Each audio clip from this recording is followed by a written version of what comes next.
यार आप लोगों ने बहुत बार सोचा होगा कि जब हम लोग दवाई जो है ना लेते हैं, वो हमारे बॉडी के अंदर जाती है तो असल में ऐसा क्या होता है कि वो दवाई अपना काम करना शुरू कर देती है। इसी इसी कॉन्सेप्ट को हम लोग जो है ना आज डिस्कस करेंगे, इसको ज़रा एक्सप्लोर करेंगे और ये जानेंगे कि एक एक दवाई जो है ना, हम लोग जब वो लेते हैं हमारी वो बॉडी में वो जाती है तो उससे एक इफ़ेक्ट जो है ना प्रोड्यूस होता है। तो इसके बारे में हम लोग ज़रा जानने वाले हैं और ये जो मैं बात कर रहा हूँ कि एक दवाई या एक ड्रग जो है ना आप ले रहे हो और उस ड्रग का आपकी बॉडी में एक इफ़ेक्ट होता है। तो इस चीज़ को जो है ना साइंसी और या फिर फार्माकोलॉजी की ज़ुबान में हम लोग बोलते हैं फार्माकोडायनामिक्स, ठीक है? ये जो कॉन्सेप्ट है फार्माकोडायनामिक्स, इसका जो सिंपल जो एक्सप्लेनेशन है वो ये है कि आपने एक जो है ना वो ड्रग लिया और वो ड्रग आपके बॉडी के अंदर गई, तो उस ड्रग का बॉडी के अंदर जो इफ़ेक्ट है, वो जो है ना आपके पास आप चाहिए वाली जो टर्म है ये आ जाती है फार्माकोडायनामिक्स, ठीक है? अब जो दूसरी चीज़ है इसमें वो है, एक तरफ तो आपका जो है ना ड्रग है और आपके बॉडी के अंदर ड्रग के रिसेप्टर्स होते हैं, ठीक है? एक्चुअली अब जो मेजॉरिटी ऑफ ड्रग्स होती है ना, वो आप जब लेते हो, वो आपके बॉडी के अंदर जाते हैं तो वो अपने रिसेप्टर के साथ बाइंड करते हैं। और इसी बाइंडिंग की वजह से आपके बॉडी में कुछ केमिकल रिएक्शन कुछ जो है ना चेंजेज़ हो रही होती हैं, तो उसकी वजह से ड्रग अपना इफ़ेक्ट एक वो शो करती है और जो ड्रग की इफ़ेक्ट होती है वो आपके सामने आ जाती है। और अभी जो ये ड्रग की जो इफ़ेक्ट है वो आपके सामने आ रही है, तो इस वो प्रोसेस को बोलते हैं सिग्नल ट्रांसडक्शन। इसको जो है ना तकनीकी ज़ुबान में बोलते हैं सिग्नल ट्रांसडक्शन। अब ये जो सिग्नल मतलब ट्रांसडक्शन है वो क्या है? वो ये है कि जो ड्रग है ना वो रिसेप्टर के साथ बाइंड कर रही है और इसी बाइंडिंग की वजह से एक जो है ना इफ़ेक्ट केमिकल रिएक्शन एक वो असर जो है ना प्रोड्यूस हो रही है और वो ड्रग अपना इफ़ेक्ट दिखा रही है। तो इस प्रोसेस को बोलते हैं सिग्नल ट्रांसडक्शन कि मतलब एक ड्रग जो है ना अपने अपने रिसेप्टर के साथ बाइंड कर रही है और उसी बाइंडिंग की वजह से एक रिस्पॉन्स हमें और या हमारी बॉडी को मिल रही है, तो इसको बोलते हैं सिग्नल ट्रांसडक्शन। इनके बीच में एक और भी वो कॉन्सेप्ट आ जाता है ड्रग रिसेप्टर कॉम्प्लेक्स के नाम से। अब जैसा कि ये अपने नाम से ज़ाहिर है ड्रग रिसेप्टर कॉम्प्लेक्स। अब एक तरफ ड्रग है, दूसरी तरफ जो है ना रिसेप्टर है और ये दोनों मिलते हैं तो इनका एक कॉम्प्लेक्स बनता है। ड्रग जो है ना वो रिसेप्टर के साथ बाइंड है। अब इनका जब जो है ना कॉम्प्लेक्स वो बन गया तो उसके बाद जाके कुछ चेंजेज़ आती हैं वो और उसकी वजह से हमें एक रिस्पॉन्स मिलती है। और जब वो ड्रग अपना रिस्पॉन्स शो करती है तो हम लोग ये बोलते हैं कि हमारे पास ड्रग का इफ़ेक्ट हमारी बॉडी के अंदर आ गया। इन सारे कॉन्सेप्ट के बीच में एक एक जो वर्ड है वो जो है ना वो बार-बार हमारे सामने आ रही है वो है रिसेप्टर। तो आइए जानते हैं कि आखिरकार ये जो रिसेप्टर होता है वो क्या होता है? अब जो एक रिसेप्टर होता है ना, उसकी जो बेसिक डेफिनेशन है, वो ये है कि रिसेप्टर एक बायोलॉजिक मॉलिक्यूल होता है, ठीक है? एक बायोलॉजिक मॉलिक्यूल या उसको जो है ना बायोजेनिक आप वो मॉलिक्यूल भी मतलब बोल सकते हैं। अब रिसेप्टर जो होता है वो नेचुरली या कुदरती तौर पर हमारी वो बॉडी के अंदर प्रेज़ेंट होती है और उसी रिसेप्टर पे जाके जो है ना ड्रग बाइंड करती है। अब यहाँ पे ये भी समझना ज़रूरी है कि सिर्फ़ रिसेप्टर पे एक ड्रग बाइंड नहीं करती। अब कुछ ऐसी चीज़ें होती हैं उसको हम लोग बोलते हैं लिगैंड, ठीक है? अब लिगैंड जो है ना ड्रग भी हो सकती है। अब ड्रग जो है ना एक्सटर्नली आई है, बाहर वाली सोर्स से आई है। लिगैंड इंटरनली भी हो सकती है। इंटरनली आपके कुछ मॉलिक्यूल्स हैं, स्पेशली जो आपके हार्मोन्स हैं। अब मैं एग्ज़ाम्पल दे दूँ तो स्टेरॉइड्स मतलब हार्मोन्स हैं, ठीक है? उसके अलावा जो है ना आपके वो मतलब एपिनेफ्रिन है, नॉरएपिनेफ्रिन है और ये आपके स्ट्रेस जो है ना हार्मोन्स होते हैं, फाइट एंड फ्लाइट जो आप आपने वो रिएक्शन सुना होगा उस वो रिएक्शन में जो ये हो हार्मोन जो है ना उसका एक इनका एक वो किरदार होता है। तो ये जो हार्मोन्स होती हैं, ये भी रिसेप्टर पे जाके बाइंड करते हैं। अब बेसिकली जो ये ड्रग्स होती हैं ना, वो बेसिकली इन हार्मोन्स की जो एक्शन है, उनको जो है ना कॉपी कर रही होती हैं। अब कुछ वो केसेज़ में ये जो है ना उनके वो रिसेप्टर को उसके एक्टिविटी को जो है ना ब्लॉक कर रही होती हैं और कुछ केसेज़ में उस रिसेप्टर की एक्टिविटी को एनहांस कर रही होती हैं। तो इस वो इसकी वजह से हमारे पास जो ड्रग होते हैं और या जो लिगैंड होता है ना, उसके बेसिकली हमारे पास 3 टाइप्स आ जाती हैं, ठीक है? एक होता है एगोनिस्ट, एक होता है पार्शियल एगोनिस्ट और एक होता है एंटागोनिस्ट। इन इन कॉन्सेप्ट को हम लोग वो जो है ना वन बाय वन डिस्कस करेंगे, लेकिन हम लोग अभी बात कर रहे थे रिसेप्टर के बारे में और हमने वो रिसेप्टर के बारे में ऑलरेडी जो है ना बहुत जान रखा है और हम लोगों ने ये बोला है कि ये जो है ना एक बायोलॉजिकल वो मॉलिक्यूल होता है और मेनली अगर देखा जाए तो ये पर कौन-सा मॉलिक्यूल होता है, ये जो है ना प्रोटीन वो जो मॉलिक्यूल होता है और अक्सर जो है ना इसमें वो प्रोटीन हमारे पास वो मतलब आ जाते हैं, वो रिसेप्टर। अब एक और टर्म होती है वो रिसेप्टर के स्टेट्स मतलब वो रिसेप्टर जो है ना हमारी बॉडी में कौन से स्टेट्स में होती है। अभी जो हमारे बॉडी में जो रिसेप्टर्स हैं, उनके बेसिकली 2 स्टेट्स होती हैं। एक स्टेट जो है ना एक्टिव स्टेट होता है और दूसरा इनएक्टिव स्टेट होता है, ठीक है? अब हमने जो लिगैंड की बात की थी, हमने आपको बताया था कि लिगैंड बेसिकली जो है ना एक एगोनिस्ट भी हो सकता है, पार्शियल एगोनिस्ट भी हो सकता है और एंटागोनिस्ट भी हो सकता है। अब और अगर वो लिगैंड वो एगोनिस्ट होगा, तो वो बेसिकली जो है ना रिसेप्टर को एक्टिवेट करेगा, सही है? और अगर वो पार्शियल वो एगोनिस्ट होगा, वो मतलब रिसेप्टर को एक्टिवेट करेगा, लेकिन उसकी जो एक्सटेंट होगी एक्टिवेशन की, वो as compared to full agonist जो है ना, वो थोड़ा लो होगा। और जो एंटागोनिस्ट होगा, वो बेसिकली जो रिसेप्टर्स होते हैं, वो उनको जो है ना ब्लॉक करेगा। आपको याद हो कि वीडियो के स्टार्ट में हम लोगों ने बात की थी कि वो सिग्नल ट्रांसडक्शन हम लोगों ने बोला था कि आपके पास वो जितने भी रिस्पॉन्सेज़ आती हैं, जब एक ड्रग अपने रिसेप्टर के साथ बाइंड करती है, तो वो जो है ना केमिकल एक वो कैस्केड होता है। तो जो मतलब एगोनिस्ट होता है और या फिर पार्शियल एगोनिस्ट, अब चूँकि ये वो रिसेप्टर को जो है ना एक्टिवेट कर रहे हैं, तो ये इनमें हम लोग ये कहते हैं कि वो ऐसे जो ड्रग्स होती हैं, वो मतलब सिग्नल ट्रांसडक्शन को जो है ना एक पॉजिटिव वे में जा रही हैं। उस वो कैस्केड को, उस केमिकल रिएक्शन को जो है ना और भी मज़ीद बढ़ा रही हैं। लेकिन जो वो एंटागोनिस्ट होता है, वो चूँकि हमारे जो रिसेप्टर्स होते हैं, उनको ब्लॉक कर रहे होते हैं, तो वो जो मतलब और वो जो मतलब जो है ना कास्केड है, वो या फिर सिग्नल ट्रांसडक्शन है, वो उनको नेगेटिव वो वे में जा रहे होती हैं, उनको ब्लॉक कर रहे होते हैं। और हमारे पास जो रिस्पॉन्सेज़ होता है, वो जो है ना नेगेटिव फॉर्म में आ रहा होता है। अभी वो हमने रिसेप्टर के बारे में बात की थी, तो अभी जो है ना आगे जाके हम लोग वो इन रिसेप्टर को इनको जो है ना क्लासिफ़ाई कर लेते हैं। अभी वो जो हमारे पास वो जो रिसेप्टर्स होती हैं, इनको हम लोग आगे जाके और उसको जो है ना क्लासिफ़ाई कर लेते हैं। अब जो हमारे पास वो रिसेप्टर्स हैं, मतलब ड्रग के जो रिसेप्टर्स हैं, और वो बेसिकली हमारे पास जो है ना और उनके 4 टाइप्स आ जाते हैं। वो मतलब 4 टाइप्स ऑफ वो मतलब रिसेप्टर्स होते हैं। अभी सबसे पहले जो हमारे पास वो रिसेप्टर है, वो है लिगैंड गेटेड आयन चैनल। अब इसका जो नाम है ना, लिगैंड गेटेड आयन चैनल, ठीक है? अब इसमें जो है ना वो मतलब आयनिक पोर्स होती हैं। इसमें वो मतलब जो है ना आयनिक के वो चैनल्स होती हैं और उनके गेट्स होती हैं। अब इसमें होता क्या है?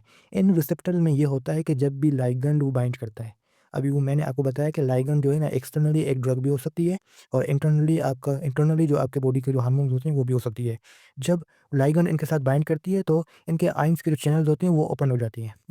अब मिसाल के तौर पर जो मतलब एसिटाइलकोलिन है, मतलब जो निकोटीनिक एसिटाइलकोलिन, और ये आपकी बॉडी के अंदर प्रेज़ेंट होती है। अब अब ये जो किसी भी जो है ना ligand gated ion channels basically जो आपके वो मसल्स में होते हैं, वो इनके साथ तो बाइंड करती है, तो इसमें क्या होता है? इसमें ये होता है कि आयन्स चैनल्स ओपन हो जाते हैं। इसमें आयन्स कौन-सा है? सोडियम है। सोडियम चैनल्स जो है ना आपके फिर ओपन हो जाते हैं। उससे जो ये होता है कि जो आपके सोडियम आयन्स होती हैं, ये आपके मसल सेल्स के अंदर दाखिल होती हैं, एंटर होती हैं। तो उसकी वजह से आपको जो है ना मसल कंट्रैक्शन वो आपकी हो पाती है। इसके अलावा वो मतलब सेकंड नंबर पे हमारे पास है जी प्रोटीन कपल्ड रिसेप्टर्स। अब ये भी जो है ना एक सिमिलर वो वे में काम कर रहे होते हैं, लेकिन इनका थोड़ा वो तरीका अलग होता है। इनमें ये और अभी इनमें क्या होता है? इनमें ये होता है कि जो आपका मतलब जो रिसेप्टर्स हैं ना, इनके साथ जब भी वो लिगैंड आके कोई बाइंड कर जाता है, तो इससे ये होता है कि इनके अंदर जो है ना कैस्केड और जी प्रोटीन जो होते हैं, वो बनते हैं। अब जी प्रोटीन जो होते हैं ना, वो आपके होते हैं सेकंड मैसेंजर्स। अब ये जो सेकंड मैसेंजर होते हैं, ये सेल के अंदर वो बनते हैं। आपका जो रिसेप्टर होता है, वो सेल सरफेस के ऊपर होता है। ये एक्चुअली आप ये एक बात जो है ना नोट कर लें। अब ये जो तीनों जो पहले वाले रिसेप्टर्स हैं, आपका लिगैंड गेटेड आयन चैनल्स और जी प्रोटीन कपल्ड रिसेप्टर्स और एंजाइम लिंक रिसेप्टर्स। अब ये जो आपके मतलब रिसेप्टर्स हैं, ये तीनों जो रिसेप्टर्स होती हैं, ये आपके सेल के ऊपर होती हैं। एक्स्ट्रा सेल्युलर तो मतलब रिसेप्टर्स हैं ये, ठीक है? ये वो सेल के ऊपर वो होते हैं उसके सरफेस पे। और एक जो चौथा होता है, वो इंट्रासेल्युलर होता है, सही है? एक बात आप ये नोट कर लें। हम बात कर रहे थे जी प्रोटीन कपल्ड रिसेप्टर के बारे में। अब जो जी प्रोटीन कपल है कि उसमें जो है ना लिगैंड ने बाइंड कर दिया, अब उससे जो है ना जी प्रोटीन बन गए हैं सेल के अंदर। अब ये जी प्रोटीन जो है ना मज़ीद और हमारी जो सिग्नल ट्रांज़ैक्शन है, उसको मज़ीद वो आगे जाके मतलब इनको लेके जाती है, और उससे जो है ना वो केमिकल रिएक्शन वो मतलब बन पाते हैं। तो उसकी वजह से हमारे पास जो रिस्पॉन्स या फिर इफ़ेक्ट होता है ड्रग का लिगैंड का, वो हमारे पास आ जाती है। ये इसमें जो एक बेसिक एग्ज़ाम्पल होती है, वो आपके पास होती है वो बीटा एड्रेनर्जिक जो आपके रिसेप्टर्स होते हैं, वो आपके हार्ट में होते हैं। आपके वो कार्डियक जो है ना मसल्स में होते हैं। अब इनमें जो रिसेप्टर होता है, वो बीटा एड्रेनर्जिक रिसेप्टर्स होते हैं। जो हमारे पास लिगैंड होता है, नेचुरली जो लिगैंड है, वो हमारे पास है एपिनेफ्रिन। अब ये एपिनेफ्रिन जो है ना आके अपने रिसेप्टर के साथ बाइंड हो जाता है, तो उससे जी प्रोटीन कपल जो है ना वो कैस्केड बनते हैं इंट्रा मतलब सेल्युलरली, और उससे क्या होता है, उससे आपकी हार्ट रेट जो है ना वो बढ़ जाती है। तो हार्ट रेट वो बढ़ गई, इसका मतलब है आपका वो सिग्नल ट्रांज़ैक्शन एक पॉज़िटिव वो रिस्पॉन्स लेके आया। तो ये जो है ना और हमारे पास आ गया एगोनिस्ट। और अगर कोई बीटा ब्लॉकर कोई ड्रग हुआ, तो वो जो है ना हार्ट की वो जो मतलब कंट्रैक्शन है, वो उनको फिर स्लो डाउन करेगी। और अगर वो कंट्रैक्शन को स्लो डाउन कर रही है, तो इसमें क्या हो रहा है, इसमें फिर ये एज़ अ एंटागोनिस्ट जो है ना काम करेगा। जो हमारे पास थर्ड वो टाइप ऑफ जो रिसेप्टर है, वो एंजाइम लिंक्ड रिसेप्टर्स है। अब ये बेसिकली जो है ना, आपने एक वो बेसिक कॉन्सेप्ट सुना होगा, एंजाइम और सबस्ट्रेट। ये वो बिल्कुल जो है ना उसी वो तरीके से काम करता है। अब इसमें क्या होता है, ये जो लिगैंड होता है ना, वो एंजाइम वाले रिसेप्टर जो होते हैं, वो बेसिकली जो हमारे पास वो रिसेप्टर होते हैं, वो एज़ अ एंजाइम काम कर रहे होते हैं। वो वो लिगैंड जो है ना एंजाइम के साथ, एंजाइम रिसेप्टर के साथ आके वो बाइंड हो जाता है, तो उसकी वजह से हमारे पास एक वो जो एंजाइम में एक जो है ना कन्फॉर्मेशनल चेंजेस आ जाती हैं। एंजाइम का जो स्ट्रक्चर होता है वो चेंज हो जाता है। जब एंजाइम का एक स्ट्रक्चर चेंज हो जाता है, तो एंजाइम कुछ स्पेसिफिक टास्क जो है ना वो करती है, और जिस वजह से वो जो टास्क कर रहा होता है वो हमारे पास एक्चुअली उसके जो रिस्पॉन्स या फिर एफई और या फिर इफेक्ट होते हैं वो हमारे पास शो हो रहा होता है। इसमें इसमें जो हमारे पास एग्ज़ाम्पल है वो इंसुलिन की है। अब जो इंसुलिन जो है ना वो एक्ट करता है और एज़ अ लिगैंड। अब जो इसमें जो एंजाइम लिंक जो मतलब रिसेप्टर है, वो हमारे पास वो है अपना वो टायरोसिन जो है ना काइनेज़ एक एंजाइम है। वो एंजाइम लिंक्ड वो रिसेप्टर है। तो इंसुलिन जाके टायरोसिन जो है ना काइनेज़ जो एंजाइम है उसके साथ बाइंड करती है। तो उस काइनेज़ एंजाइम में जो है ना कन्फर्मेशनल चेंजेज़ आ जाती हैं।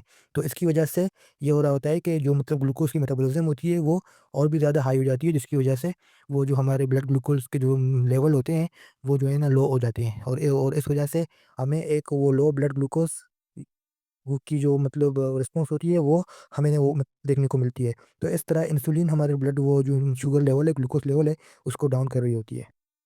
और जो हमारे पास 4th टाइप ऑफ वो रिसेप्टर है, वो इंट्रासेल्युलर वो रिसेप्टर्स होते हैं। इंट्रासेल्युलर जो रिसेप्टर होते हैं, जैसे कि नाम के साथ ज़ाहिर है, ये सेल के ऊपर नहीं होते, सरफेस नहीं होते। अब जैसे कि हमने प्रीवियस वो केसेस में वो डिस्कस किया था कि वो रिसेप्टर सेल के ऊपर थे, लेकिन ये जो रिसेप्टर्स हैं, ये सेल के अंदर है। अब ये जो सेल के अंदर है, तो इसका मतलब है जो लिगैंड है, अगर वो बाहर से आ रहा है या फिर कोई ड्रग है, उसका सेल मेम्ब्रेन जो है ना क्रॉस करना पड़ेगा। अगर उसने सेल मेम्ब्रेन को क्रॉस करना है, तो वो कौन-सी ड्रग होगी जो सेल मेम्ब्रेन को क्रॉस करके आ सकती है? वो हमारे पास हाइड्रोफोबिक वो ड्रग होगी। या हाइड्रोफोबिक और या फिर वो लिपोफिलिक ड्रग होगी। और बाकी तीनों केसेस में जो है ना हमारे पास मोस्टली जो पहले वाले केस थे, जहाँ पे रिसेप्टर सेल के सरफेस के ऊपर था, तो वहाँ पे हाइड्रोफिलिक जो मतलब ड्रग थे वो मतलब वो एक्ट कर रहे थे। लेकिन इस केस में हाइड्रोफोबिक ड्रग होता है या फिर लिपोफिलिक जो ड्रग होता है, वो अक्सर उसमें एक्ट कर रहा होता है। अब इसमें वो बेसिकली जो ड्रग आके वो सेल के अंदर वो सेल मेम्ब्रेन को क्रॉस करता है, और इस वो इंट्रासेल्युलर अपने वो रिसेप्टर के साथ आके बाइंड कर जाता है। तो इसकी वजह से सेल के अंदर कुछ जो है ना चेंजेस हो रही होती हैं। अब वो जो चेंजेस हैं वो मतलब कोई आरएनए में चेंज हो सकती है, डीएनए में वो चेंज हो सकती है। इसके कॉम्प्लीमेंट्री जो है ना पार्ट्स वो मतलब बन सकते हैं। कोई जीन एक्सप्रेशन हो सकती है, तो इस और ये इन वो चेंजेस में ऐसा हो रहा होता है कि वो मसल के अंदर कुछ ना कुछ जो है ना वो हो रहा होता है, कुछ मतलब एक्टिविटी हो रहा होता है।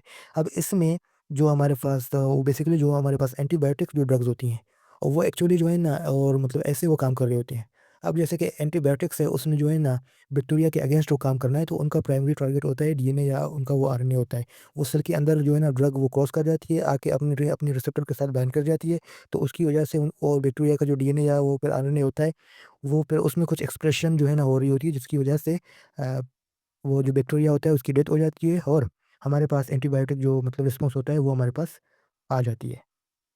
अभी फ़िलहाल जो है ना ये हम आज की वीडियो के लिए इतना ही। हम लोगों ने वो डिस्कस किया था फार्माकोडायनामिक्स, उसके अलावा जो मतलब वो रिसेप्टर्स था और जो लिगैंड थे उनको हमने जो है ना वो डिस्कस किया, इसको समझा। अगर आपका कोई क्वेश्चन है तो आप वो मुझसे कमेंट सेक्शन में पूछ सकते हैं। और अगर आपने हमारे चैनल को सब्सक्राइब नहीं किया तो चैनल को सब्सक्राइब कर लें, ताकि अगर जब भी इन फ्यूचर हम कोई पोस्ट करें तो वो पोस्ट जो है ना सबसे पहले आप तक पहुँच जाए।